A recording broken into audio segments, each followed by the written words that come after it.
Hello friends, मैं अनुराग तलवार आपका इस YouTube चैनल सेहत का पहरेदार पर बहुत बहुत स्वागत करता हूँ।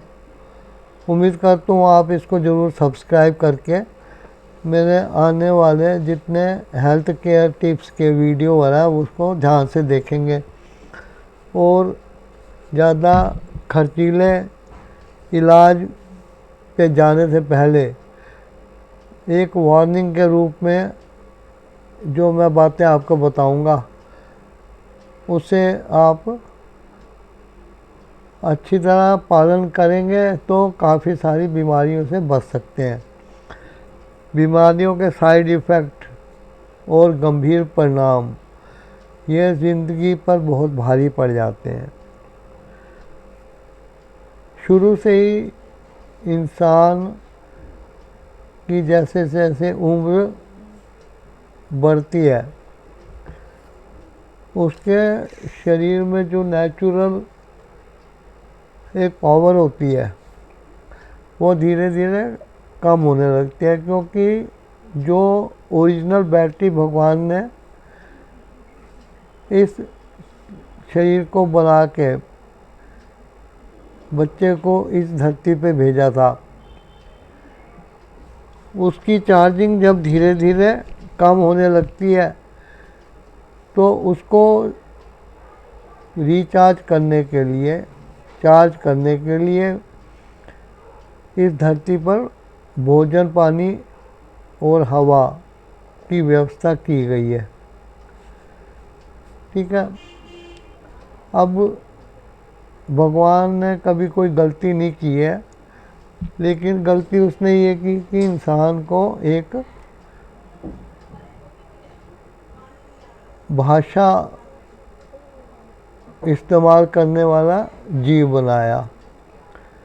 दिमाग तो हर कीड़े मकोड़े में, पक्षियों में, जानवरों, कुत्तों, बिल्लियों में, सब में दिमाग है, जिसके बलबूते पर वो इस संसार में अपने अपने कर्तव्य निभाते फिर रहे हैं, अपना जीवन जी रहे हैं, खा पी रहे हैं। लेकिन इंसान को बुद्धि दी और अपने विचारों को अभिव्यक्त करने के लिए एक ज़बान दी है, जिसके कारण उसने अपने विचारों का प्रचार करके खाने पीने के तरीके एक व्यापारिक रूप में बदल दिए। अभी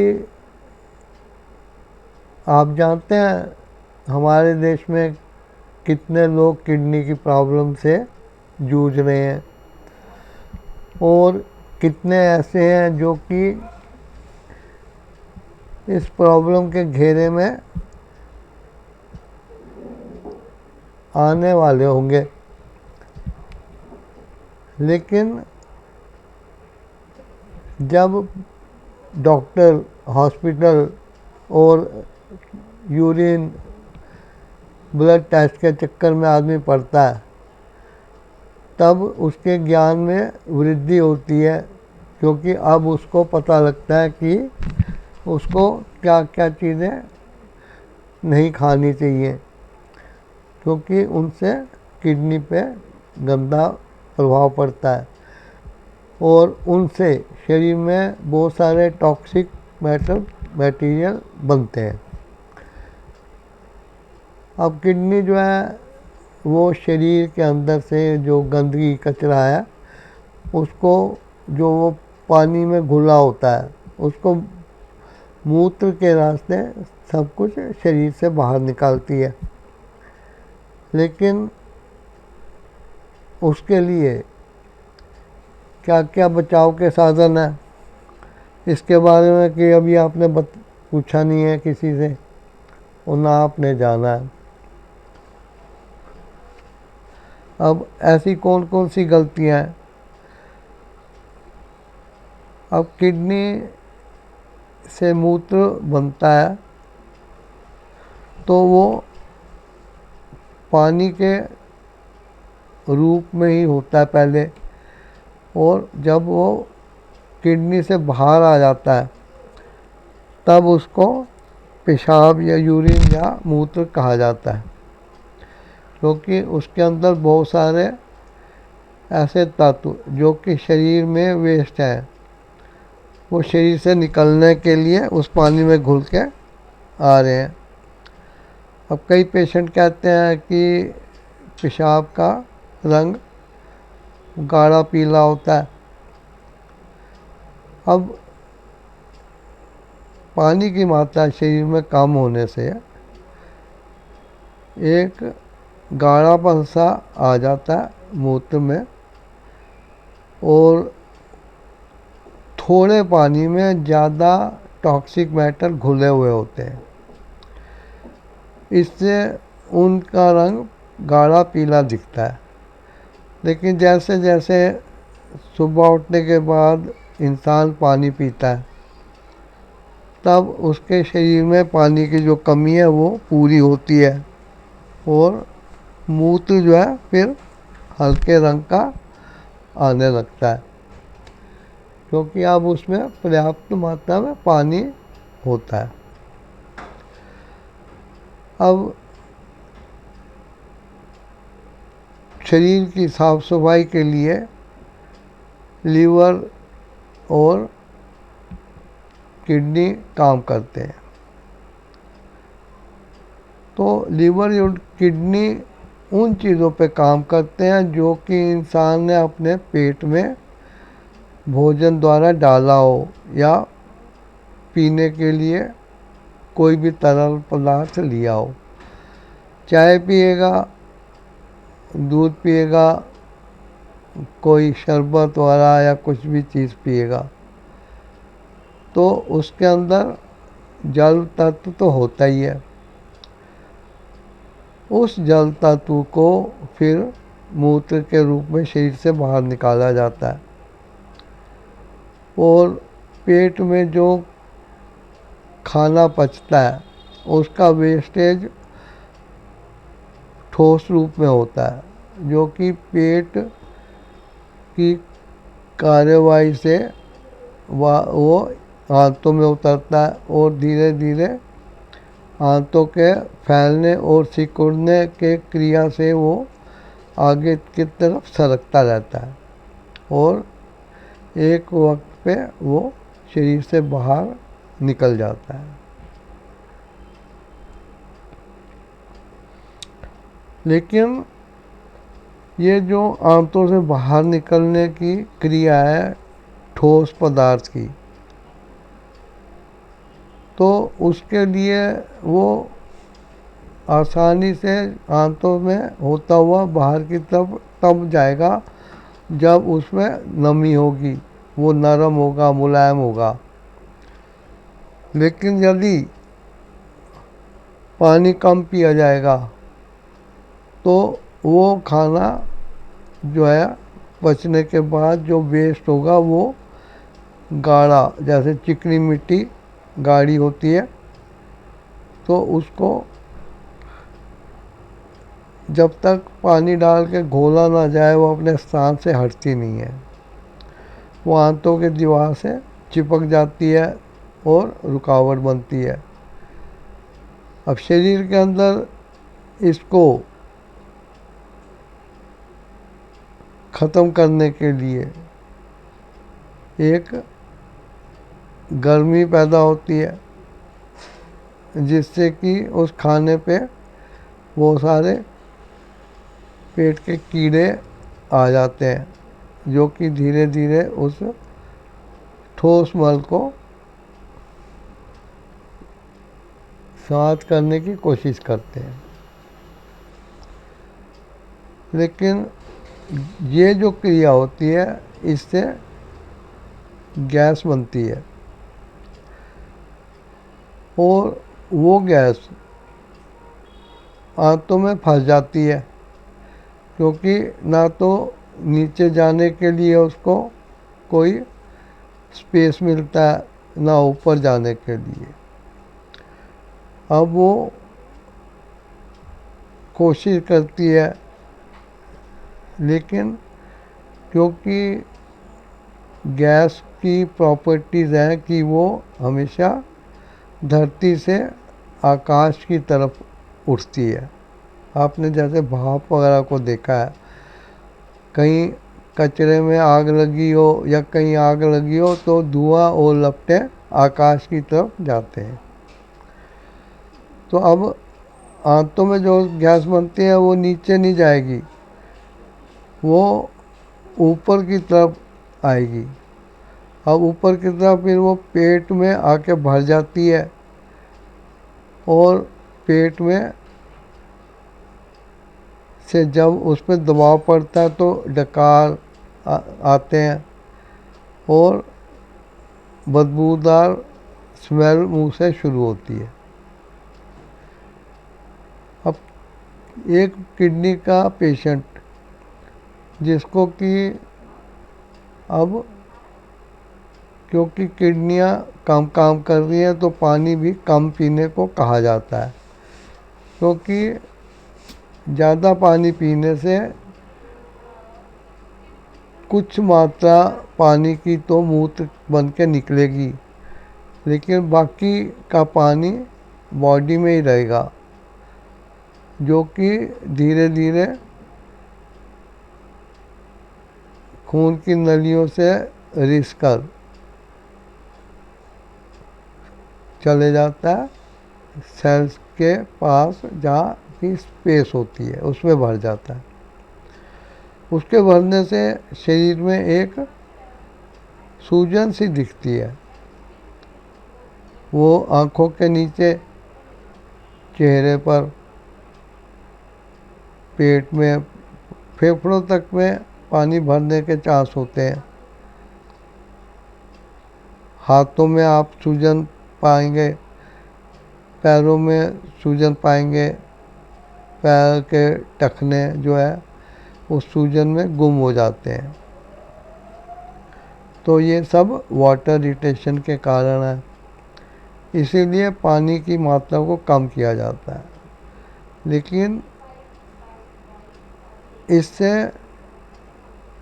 शरीर के अंदर से जो टॉक्सिक मैटर है वो पर्याप्त मात्रा में मूत्र ना बनने के कारण शरीर में घूमते रहते हैं, क्योंकि अब किडनी ने अपना काम बहुत कमज़ोर हालत में करना शुरू कर दिया है और उसके नेफ्रॉन्स जो है, उसकी छलनियाँ पत्थरी के कारण या कोई मैटर उनके छेदों में आके चिपक जाने से वो छेद संकरे भी हो जाते हैं, बंद भी हो जाते हैं, तो उसमें से मूत्र छलता नहीं है। अब जो छलनियों के छेद बचते हैं उनमें काम होता रहता है धीरे धीरे। इसलिए कम मात्रा में पानी पियाने की सलाह दी जाती है डॉक्टर के द्वारा। लेकिन अब विषाक्त तत्व अंदर या टॉक्सिक मैटर कचरा शरीर के अंदर से बाहर नहीं निकल पाता, इसी से फिर यूरिक एसिड वाला और दूसरे फॉर्मेशन होते हैं और उससे शरीर में एक खुजली का होना शुरू होता है। अब नमक जो है उसका गुण है पानी को रोकना। वाटर रिटेंशन में पानी को रोकने का काम नमक का होता है और नमक की ब्लड फ्लो को नियंत्रित करता है, ब्लड प्रेशर बढ़ जाता है। अब किडनी के लिए ब्लड प्रेशर और डायबिटीज़ भी दो मुख्य कारण और कई कारणों के अलावा होते हैं। डायबिटीज़ को कंट्रोल करने के लिए अच्छी तरह जो डायबिटीज़ के लिए परहेज़ है उसको फॉलो करना चाहिए। अब साथ में ब्लड प्रेशर के लिए नमक वगैरह या तो हल्का लेना चाहिए या बिल्कुल बंद कर देना चाहिए।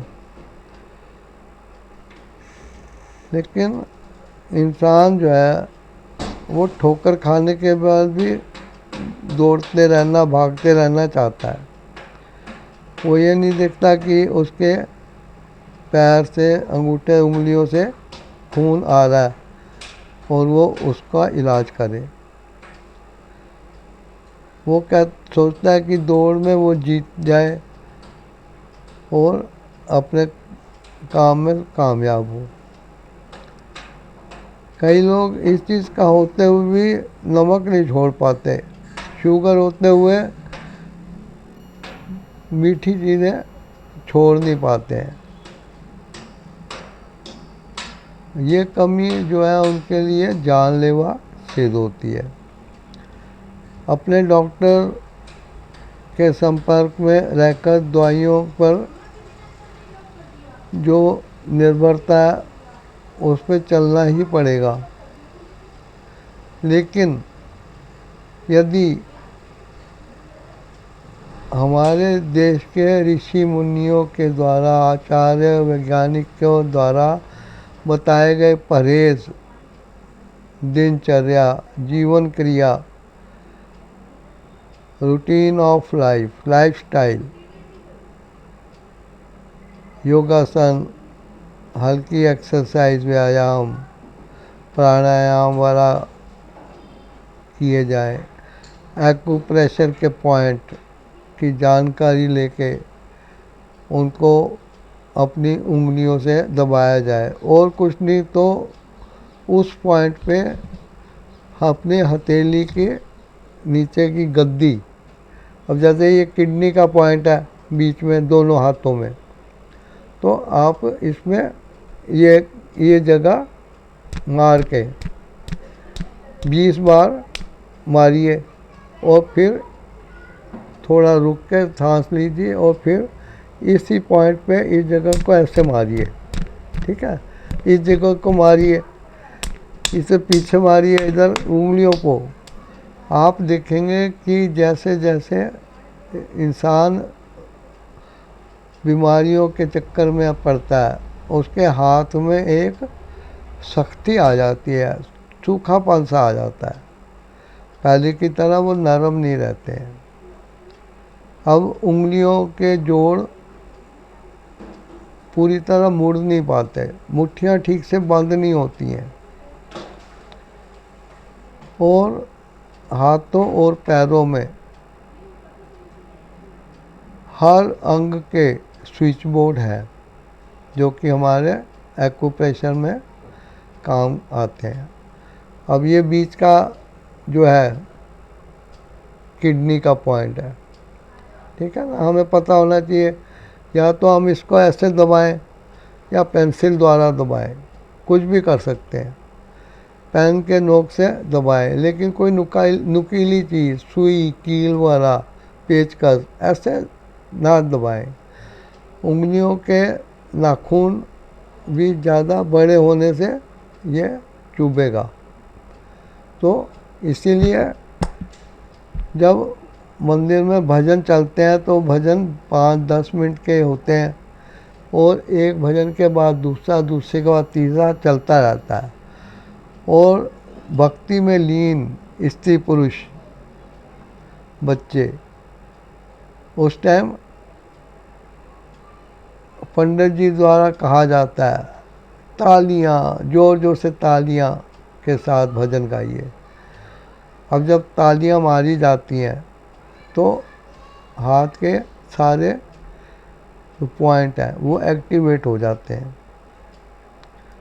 अब जब हम मुट्ठी बंद करते हैं तो हमारी सारी उंगलियां, ये सारी उंगलियां आती हैं, ऐसी हमारे बीच की उंगली किडनी के पॉइंट को दबाती है, लेकिन मुट्ठियाँ जब ठीक से बंद नहीं होती हैं तो उसको टच नहीं कर पाते।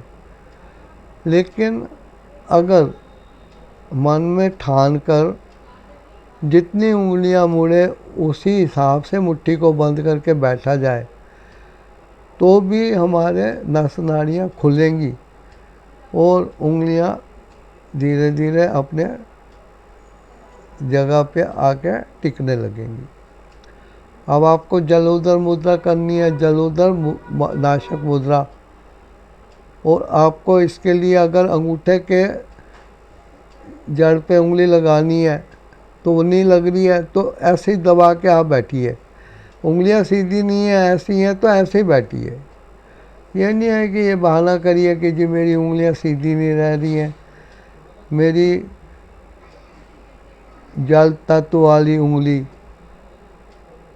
जो है अग्नि तत्व वाले अंगूठे के जड़ से लग नहीं रही, या अंगूठे से मैं अपनी उंगली के ऊपर दबाव नहीं डाल सक रहा या डाल सक रही। तो ऐसे बहाने मत लाइए, आप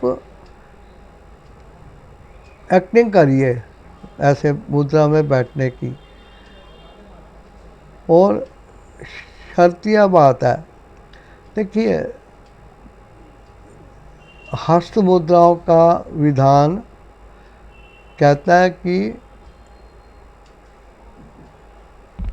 सुखासन, पद्मासन या किसी योगी आसन में, वज्रासन में बैठकर अपने बाहों को सीधा करके हाथ के पिछले हिस्से को अपने घुटनों पे लगाएं और फिर जो मुद्रा लगाने के लिए जिन उंगलियों का प्रयोग होता है उनको बताए गए तरीके से अंगूठे से लगाएं। लेकिन एक पेशेंट जो कि बिस्तर पे पड़ा है और जो ठीक से इस तरह का आसन नहीं लगा पा रहा, तो वो कुर्सी पे बैठ के कर सकता है। और तो और पीठ के बल अपने बिस्तर पर लेट के अपने हथेलियाँ ऊपर करके हाथों को बिस्तर पर लगा के उस मुद्रा में लेट जाए। वो जो आचार्यों ने बताया और सब बताते हैं कि इस तरीके से लगाना है, वो स्वस्थ आदमी के लिए है। जो आदमी बीमार है, उसमें कमजोरी है कुछ है, तो वो उस तरीके से रीढ़ की हड्डी को सीधा रख के नहीं बैठ सकता।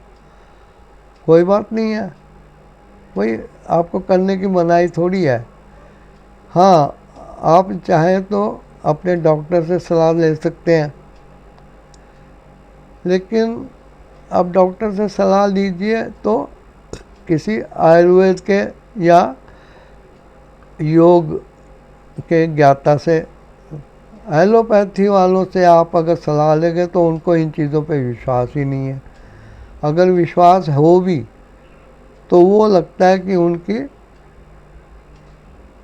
दुकानदारी पे इसमें फर्क पड़ेगा। अगर कोई पेशेंट एलोपैथी की दवाइयाँ इलाज छोड़ के अगर आयुर्वेद में जाएगा तो एलोपैथी की इंसल्ट है। इसलिए कहते हैं जो भी कहेगा कि मैं बीमारियां क्योर कर सकता हूँ, उसको उठा के जेल में डाल दिया जाएगा। आशा करता हूँ आप इन हेल्थ टिप्स को एक वार्निंग के रूप में लेंगे और अपनी दिनचर्या को सुधारेंगे। आप इस चैनल सेहत का पहरेदार को सब्सक्राइब ज़रूर करें, वीडियो को लाइक करें, शेयर करें और फीडबैक दें कि आपको ये वीडियो कैसे लग रहे हैं। और अगर किसी ख़ास टॉपिक पे, प्रॉब्लम पे आप कहेंगे तो उस पर मैं टाइम से पहले ही वीडियो बनाऊंगा, नहीं तो मैं अपनी योजना के हिसाब से वीडियो बना रहा हूँ। Thanks for watching.